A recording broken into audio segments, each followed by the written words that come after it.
Bulletin में एक बार फिर आप सभी का स्वागत। बिहार के चुनावी रण में सीएम योगी आदित्यनाथ की हुंकार। कटिहार, मधुबनी, दरभंगा, सहरसा, पूर्णिया में गर्जा सीएम योगी आदित्यनाथ। देश के संसाधनों पर सिर्फ देशवासियों का हक है। पीएम मोदी ने गरीबों के लिए कई योजनाएं चलाई हैं। कांग्रेस और आरजेडी के लिए परिवार ही सब कुछ है। बीजेपी के लिए पूरा देश ही एक परिवार है। कांग्रेस की सरकार ने कश्मीर में धारा 370 लगाई, बीजेपी सरकार ने जम्मू कश्मीर से धारा 370 हटाई है। आज आतंकवाद की ताकत को खत्म कर दिया है पीएम ने। अब बिहार का युवा जम्मू कश्मीर में जमीन खरीद सकता था। फिलहाल 3 तलाक की कुप्रथा को भी खत्म किया है। जो काम 500 वर्षों में नहीं हो पाया वो मोदी जी ने कर दिखाया। अयोध्या में श्री राम मंदिर का निर्माण युद्ध स्तर पर चल रहा है। कोरोना के खिलाफ हम लोग मजबूती से लड़ रहे हैं।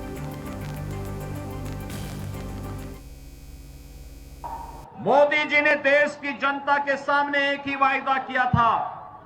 उन्होंने कहा था कि जो कांग्रेस के समय में होता था, कांग्रेस कहती थी ना, किसी एक मत या मजहब विशेष के देश के संसाधनों पर अधिकार को जबरदस्ती यहां पर वह अधिकार दिखाने का प्रयास कांग्रेस करती थी।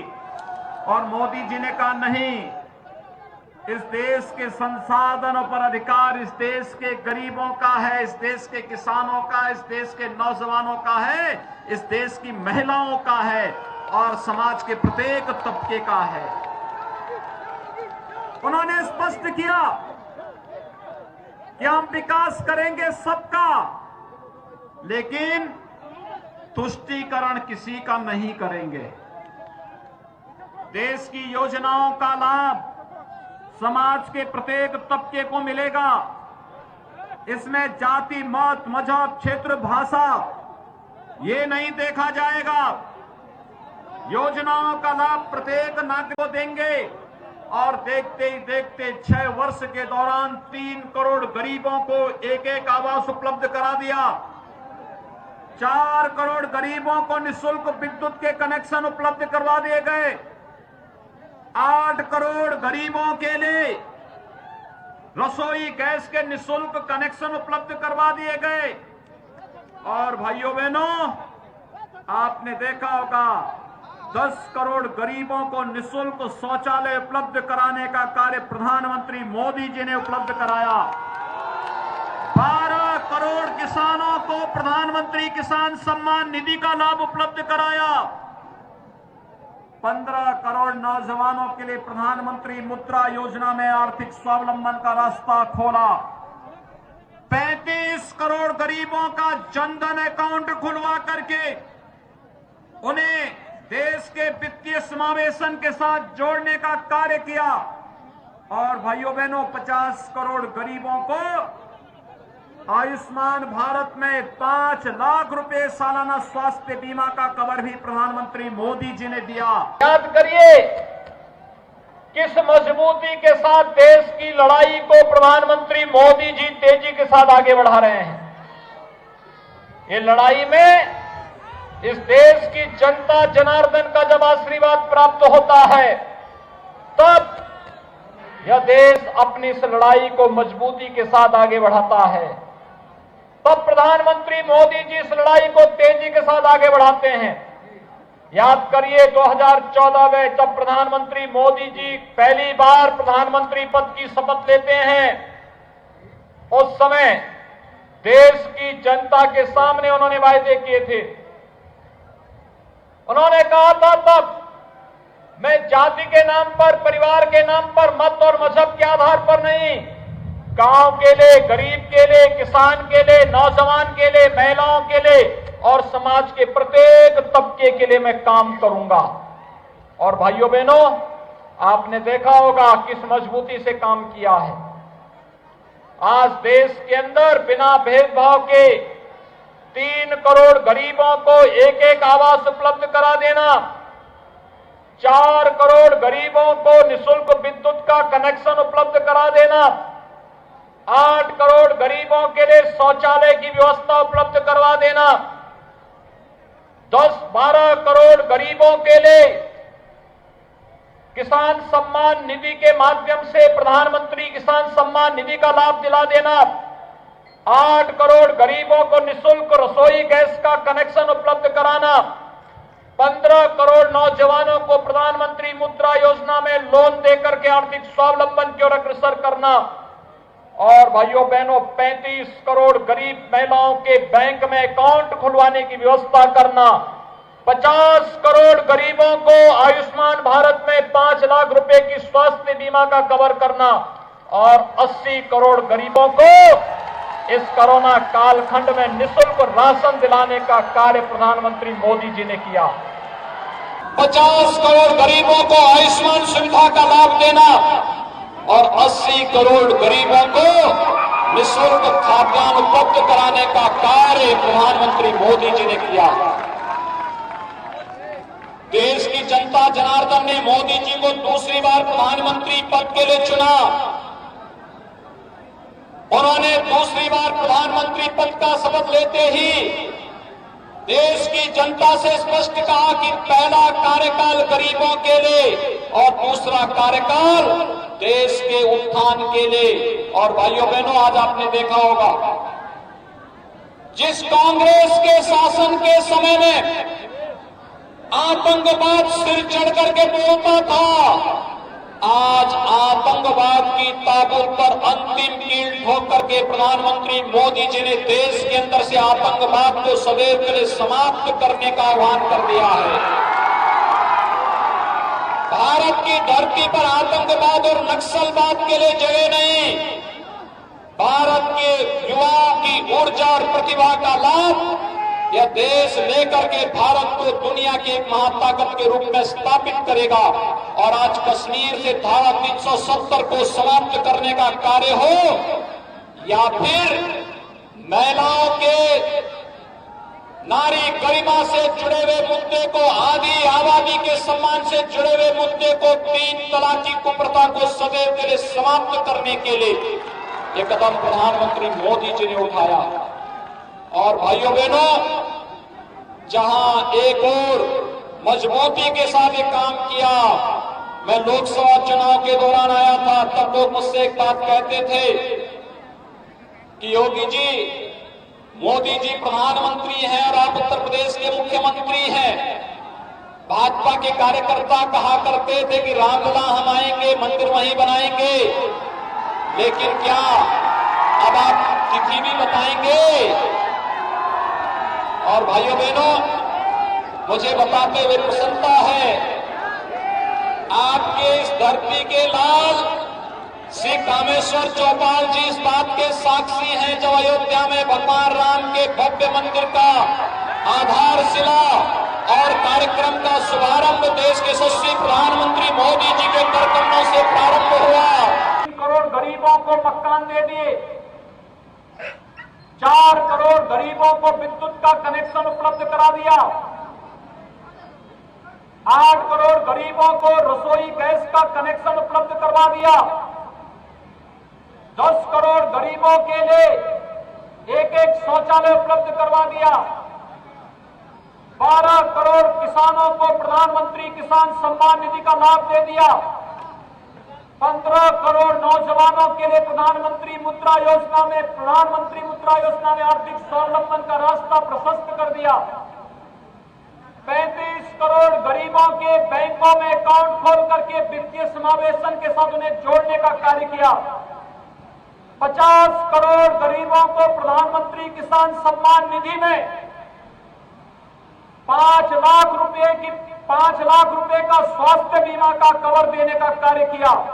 और भाइयों बहनों, कोरोना कालखंड में 80 करोड़ लोगों को निःशुल्क खाद्यान्न देने का काम भी प्रधानमंत्री मोदी जी ने किया है। ये मात्र 6 वर्ष के अंदर प्रधानमंत्री मोदी जी करके दिखाए हैं।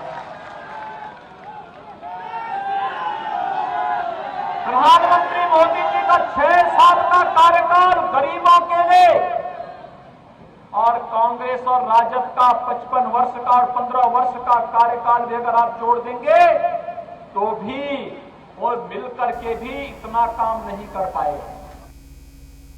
तो बिहार में आखिरी और तीसरे चरण का चुनाव 7 नवंबर को होना है। इसी बीच छातापुर विधानसभा में जाप प्रत्याशी संजीव मिश्रा ने न्यूज वन इंडिया से खास बातचीत की। इस दौरान संजीव मिश्रा ने न्यूज वन इंडिया के जरिए छातापुर विधानसभा से जनता से कैची छाप पर वोट करने की अपील की। प्रणाम, मैं संजीव मिश्रा 045 छातापुर विधानसभा जाप प्रत्याशी के रूप में खड़ा हुआ हूँ और मैं आप लोगों से प्रार्थना करता हूँ, अपील करता हूँ कि हमारा छाप कैंची छाप जो कि 10 नंबर पे है, आप हमें 10 नंबर पे बटन दबा के हमें आशीर्वाद के रूप में दें। मैं आपका सेवक हूँ, आपका बेटा हूँ, आपका भाई हूँ। छातापुर में कोई नेता के रूप में नहीं, मैं बेटा के रूप में आया हूँ। आप हमें आशीर्वाद दें और हमें मदद करें। फिर से मैं बोल रहा हूँ, हमारा छाप कैंची छाप है और 10 नंबर पे है। तो वहीं बिहार विधानसभा चुनाव के तीसरे चरण के मतदान को लेकर जहां सभी पार्टी जनसंपर्क कर रही हैं, वहीं दूसरी ओर छातापुर विधानसभा के जाप उम्मीदवार संजीव मिश्रा की पत्नी और समाज सेविका कविता मिश्रा छातापुर विधानसभा क्षेत्र के राजेश्वरी गांव में जनसंपर्क करती नजर आई, जिनके साथ दर्जनों महिला और युवाओं ने संजीव मिश्रा के समर्थन में प्रचार प्रसार किया। वहीं क्षेत्र के लोगों ने आशीर्वाद देकर अपना समर्थन दिया।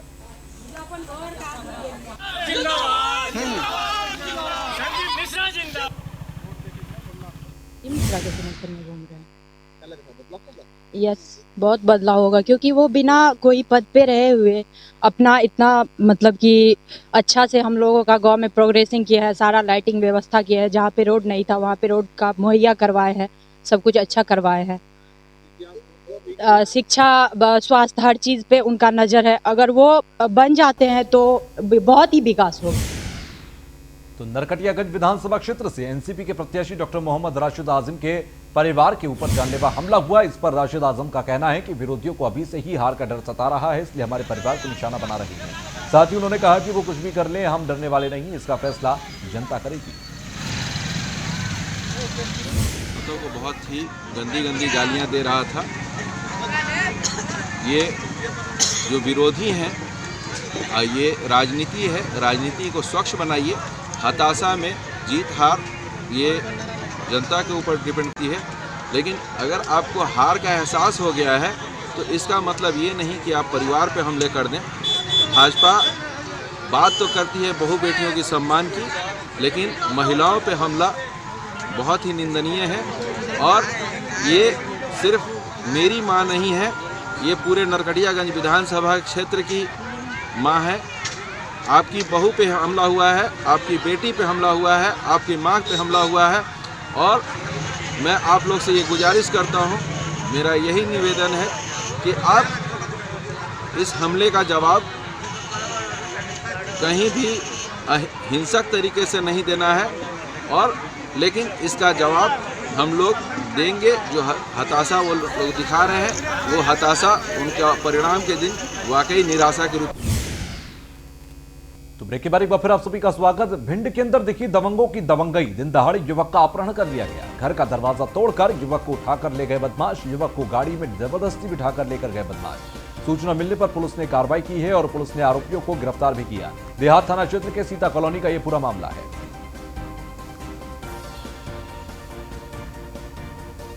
आनंद सिंह कुशवाहा हमारे संवाददाता हमारे साथ जुड़ गए हैं। आनंद, युवक को गाड़ी में जबरदस्ती बिठाकर बदमाश लेकर गए, अभी तक कोई भी जानकारी लग पाई है क्या?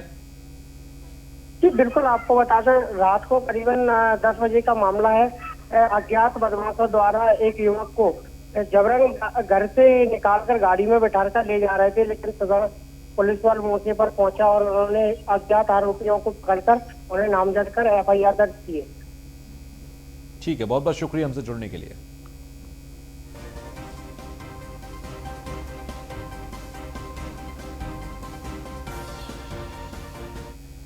तो वही धमतरी जिले के नगरी क्षेत्र के अंदर कई ग्राम पंचायतों में विकास कार्यों की स्वीकृति शासन से तो मिल गई है, लेकिन रेत उपलब्ध नहीं होने की वजह से विकास कार्य पूरी तरह से ठप हो गया है, जिसके चलते नगरी के सरपंच ने रेत खदानों से रेत खनन शुरू करने की मांग प्रशासन से की है। वहीं नगरी क्षेत्र में अनेक विकास कार्य की मंजूरी शासन से मिली है, लेकिन बिना रेत के नगरी क्षेत्र के सभी ग्राम पंचायतों में नगर का कार्य रुका हुआ है, निर्माण का कार्य रुका हुआ है। वहीं बाहर से रेत मंगाने पर महंगे दामों पर मिलती है। ऐसे में निर्माण कार्य नहीं होने से गाँव का विकास कार्य भी रुक गया है। मैं आत्माराम सूरी, सरपंच ग्राम पंचायत आमगांव ब्लॉक नगरी, और यह जो हमारी सबसे बड़ी समस्या बनकर रह गई है हमारी नगरी ब्लॉक में, रेत की समस्या है। क्योंकि हम 5वीं सूची के अंतर्गत आते हैं और हम खनिज संपदा का उपयोग पंचायत वाले नहीं करेंगे तो कौन करेगा? ये हमारी सबसे बड़ी समस्या रह गई है। इधर अधिकारियों की दबाव में, मैं तो एक बार बोला भी था, अधिकारियों से निवेदन भी किया था, मेरी खुद की गाड़ी को चालान किए थे। तो मैं आत्माराम लोग आए थे कि हमारे क्षेत्र अनुसूचित क्षेत्र है और वहाँ कोई भी रेत खदान घोषित नहीं है, तो हमारे सभी सरपंच साथियों को जो भी निर्माण कार्य चल रहा है अपने क्षेत्र में, उसमें बहुत सारी परेशानियों का सामना करना पड़ रहा है। इसलिए हम लोग कलेक्टर महोदय के पास अपनी समस्याओं के निराकरण के लिए यहाँ धमतरी आए थे। लोग आए थाने जो है वहाँ के लिए हम लोगों ने स्वीकृति के लिए डाला था, परंतु तकनीकी कारणों से वो टेंडर फाइनल नहीं हो पाया है। मैंने असिस्टेंट मैनेजिंग अफसर से मैंने बोला है कि जल्दी ही पुनः उसका निविदा आमंत्रित किया जाए और जल्दी ही रेत खदानें नगरीय इलाके में स्वीकृत किया जाए। खदानें जो है वहाँ के लिए हम लोगों ने स्वीकृति के लिए डाला था, परंतु तकनीकी कारणों से वो टेंडर फाइनल नहीं हो पाया है। मैंने असिस्टेंट मैनेजिंग अफसर से मैंने बोला है कि जल्दी ही पुनः उसका निविदा आमंत्रित किया जाए और जल्दी ही रेत खदानें नगरीय इलाके में स्वीकृत किया जाए। तो वहीं नोएडा में खुलेआम चल रहा जालसाज का खेल। दबंग माफिया खुलेआम करते हैं गुंडागर्दी। प्लॉट खरीदने के बाद दिखाते हैं दबंगई दिखाई जाती है, धौस दिखाई जाती है। जमीन मालिकों को नहीं बनाने देते हैं घर। सेक्टर 49 क्षेत्र का और सेक्टर 115 सोरखा का ये मामला है। गरीब लोगों से करते हैं मारपीट और गुंडागर्दी। कुछ दबंगों के खिलाफ यहाँ पर कराई गई है पीड़ित की ओर से एफआईआर दर्ज होने के बाद भी नहीं की गई कोई भी कार्रवाई। पीड़ितों ने लगाई सरकार से कार्रवाई की गुहार। पूरी मेहनत की कमाई देने के बाद भी गुंडा राज चल रहा है। लोगों को परेशान करते हैं, दबंग माफिया आते हैं और गुंडागर्दी करते हैं। हमारे पीछे आप देख रहे हैं वो गरीब लोग हैं जिन्होंने यहाँ पर कॉलोनी में घर खरीदे, लेकिन उनको यह नहीं पता था कि यहाँ पर ऐसे गुंडागर्दी होगी। बात कर लेते हैं इनसे, क्या कुछ दिक्कतें हैं और कौन लोग हैं वो। मेरा नाम किरण है और मेरा यहाँ मकान बना हुआ है। मैंने बहुत मुश्किल से बनाया, बहुत फाइट करके। मैंने पुलिस कंप्लेंट भी करी है, कई बार जिप्सी 100 नंबर की बुलाई है, फिर भी यहाँ 4-5 लोग हैं, जैसे सचिन है, एक जिनका हाथ कटा हुआ विकास है, और भी कई लोग, विजय है। ऐसे लोग आ जाते हैं यहाँ पर। अगर मटेरियल गिराया है तो ना मटेरियल गिराने देता, ना मिट्टी डालने देते, ऊपर से धमकी और देते हैं कि हम तुम्हें तुरंत रातों रात खाली करवा देंगे, यहाँ से हटा देंगे। यहाँ पर कई लोग ऐसे जिन्होंने आधा अधूरा मकान बना रखा है, उनके घर में चोरी हो गई है और ये लोग गए हैं उनके पास हाथ पर जोड़ के। हम लोग भी गए कि हाथ पर जोड़ के हमें जीना बनाने दो, जीना ढक लेने दो, क्योंकि चोर घुस रहे हैं। उन्होंने बोला नहीं, एक ईंट नहीं लगने दूंगी, चोर लेने दूंगा। चोर घुसता है तो घुसे, जो मर्जी हो, लेकिन एक ईंट नहीं लगने दूंगा और यहाँ से तुम सबके ऊपर बुलडोजर चलवाने वाला हूँ बहुत जल्दी। क्या नाम है आपका, क्या दिक्कत है? बस यही जो सिस्टर ने बताया, यही दिक्कत है यहाँ पे। बनाने नहीं दे रहे। जब भी अगर आप कोई मटेरियल वगैरह कुछ गिराते हैं तो आके धमका जाते हैं कि भैया यहाँ नहीं बनना है, जबकि मेरी रजिस्ट्री भी हो रखी है। और जब कोशिश करता हूँ बनाने की, मटेरियल गिराने की, तो बस यही लोग आते हैं, दबंगगिरी करते हैं, बस बनाने नहीं देते हैं। कहाँ के रहने वाले हैं ये लोग? ये लोग यही सोरखा गांव के ही लोकल ही है सब। क्या नाम है उनका? का नाम विकास वगैरह है, विजय है, सचिन है और विकास, धर्मेंद्र, सारे यहाँ के गांव के ही है, लोकल है। ज़मीन इनकी थी, किसान की ज़मीन थी, इनसे डीलर ने ले लिया है और लेके हमने लिया उनसे, डीलर से। हमने रजिस्ट्री करवा ली, बनवा भी रहे हैं, बना के रह भी रहे कुछ लोग। और 20-50 मकान अभी और बनने को तैयार है, लेकिन ये गांव वाले बनने नहीं दे रहे हैं। ये जो ज़मीन वाले बुलेट लेके घूम के 12 बजे 1 बजे रात तक घूमते रहते हैं। क्या नाम है आपका? मेरा नाम प्रमोद सिंह है। यहाँ पे मैंने 137 गज का प्लॉट लिया हुआ हूँ। मैंने रजिस्ट्री भी करा लिया, कोई दिक्कत नहीं, डीलर की तरफ से न किसान की तरफ से। यहाँ 4-5 बदमाश हैं, वो 2 बार 3 बार मुझे मिस्त्री को लेके आया और धमकी देना शुरू कर दिया कि यहाँ मिस्त्री के और लेबर लेके आओगे तो मार डालूंगा, यहाँ मिस्त्री लेके मत आओ। जब 2 दिन मैंने बैठा के रखा मिस्त्री को भी और लेबर को भी, लेकिन मकान नहीं बनने दिया। ईंट मेरा वो प्लॉट पे गिरा हुआ है, आधा ईंट उठा के ले गया और इसके बाद में 1 महीना हो गया मैं देखने भी नहीं आता हूँ प्लॉट, डर की वजह से। तो आपने कभी पुलिस को कंप्लेंट करी इस चीज़ की? कंप्लेंट नहीं किया, तो सही रहेगा। इस चीज़ के लिए यहाँ सब सारे कॉलोनी वाले ही करने लगे कि कंप्लेन करोगे तो फिर यहाँ आना भी मुश्किल हो जाएगा। हमारे माध्यम से क्या मैसेज देना चाह रहे हैं? सर, हम मैसेज ये देना चाह रहे हैं कि हम लोगों ने यहाँ पे डीलर की वजह से प्लाट लिया, रजिस्ट्री ली। एक बार लेबर लेके आए यहाँ पे, तो वो सचिन और सचिन का एक भाई था, कोई भी था, वो हम नहीं जानते, सचिन का नाम सुनते हैं। तो वो आया, कहने लगा यहाँ से फटाफट मिस्त्री को लेके भागो, वरना तुम लोगों को बहुत मारेंगे। वो जो डीलर वीलर आते हैं ना, वो तो ये बांध के ऊपर भी नहीं आ पाएंगे। तो इतना धमका दिया तो हम लोग इधर आते ही नहीं डर की वजह से। कितने गज खरीदा था? हमने लिया सर 122 गज। 122 गज लिया, मिट्टी विट्टी डलवाई खाली। बस ये हमारे दोस्त हैं, इन्होंने प्लाट में अपनी ईंट वगैरह डलवाई है, तो आधी तो पता नहीं कौन उठा ले गया वहाँ से। तो सचिन एक दिन आ गया, तो हम लोग अगर थोड़ा बोलते उससे बहुत बदतमीजी से बोल रहा था, गालियाँ वालियाँ कब दे रहा था, तो हम लोग शांत होके चले गए। गरीब आदमी सर। रजिस्ट्री होगी आप? रजिस्ट्री हो गई सर। नक्शे के हिसाब से सही। यहाँ 608 भी है, 607 भी है, 591 भी है। तो उसमें सही क्या है, तो ये लोग हम लोगों को धमकाते हैं। सचिन वगैरह, विजय एक हाथ का है, तो यहाँ पे ये दिक्कत चल रही। तो देखा आपने, बिल्कुल सुना होगा कि किस तरीके से गुंडागर्दी की जाती है। गरीब लोग अपने यहाँ पर आते हैं घर मकान बनाने के लिए, लेकिन कुछ दबंग माफिया जो हैं यहाँ पर खुलेआम इनके साथ मारपीट करने का प्रयास करते हैं। और ये जो डर की वजह से, मतलब जो इनकी मेहनत की कमाई है, जो इन्होंने पैसे दिए हैं, उसको सब कुछ बलिदान कर देते हैं उन माफियाओं को। आप देखिए तस्वीरें, ये तस्वीरें वो तस्वीरें हैं जो कॉलोनी यहाँ पर कटी है। इन लोगों ने अपना अपना प्लॉट खरीदा है। ये लोग अपना काम करना चाहते हैं, मतलब निर्माण करना चाहते हैं, लेकिन वो दबंग कभी भी आ जाते हैं और इनके साथ कभी भी घटना को अंजाम देते हैं। मतलब इन पर पूरी तरह से हमला करने का प्रयास करते हैं। ये लोग खुद अपने मुंह से बोल रहे हैं कि हम डरे हुए हैं, दहशत में हैं, पुलिस को सूचना दे नहीं सकते, क्योंकि पुलिस को सूचना दे दी पुलिस कोई कार्रवाई नहीं करेगी, क्योंकि रसूखदार लोग हैं, इन पर कोई कार्रवाई नहीं होगी। क्योंकि लोकल के लोग बताए जा रहे हैं, जिस तरीके से बताया जा रहा है, और जिन लोगों के नाम बताए हैं उनके खिलाफ कोतवाली 49 में एक धोखाधड़ी का मुकदमा भी पंजीकृत हो चुका है। लेकिन सवाल यही है कि अब पुलिस इनके खिलाफ क्या कार्रवाई करेगी, कब इनकी गिरफ्तारी होगी।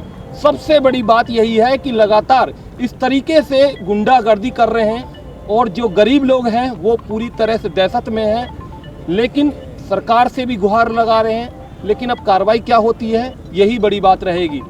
जर्नलिस्ट भूषण के साथ मैं निशान Sharma, news one India, Noida.